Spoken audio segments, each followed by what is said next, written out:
the complete breakdown of society, the economy, and all-out war, not just in the Middle East, not just in Ukraine, not just part of the Near East in Lebanon, but I mean all-out war with a huge number of countries clashing, even superpowers clashing against each other.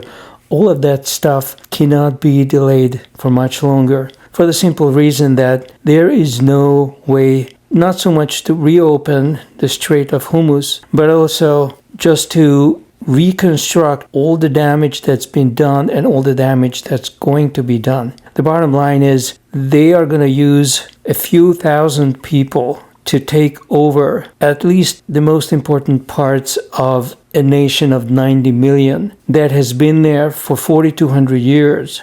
And this on a terrain and in a country that is almost entirely a system of mountains. There are underground tunnels everywhere. People are hiding everywhere.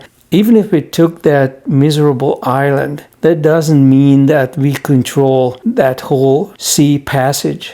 And it certainly does not mean that we have taken the country. The worst part is that this is not really a war against Iran. This is a war against the threshold of the BRICS empire. Russia is just across the Caspian. The Chinese are farther away, but they are certainly a lot closer to Iran than we are. And they are probably not going to let this thing go down too far for the Persian side. They have already supplied some aid and they are going to supply some more. So the energy source is not going to be repaired. The price of energy is going to go even higher, and that's going to crack one after the other of all the East Asian economies and even the Indian economy, which have been heavily dependent upon this resource. The same is true of Europe.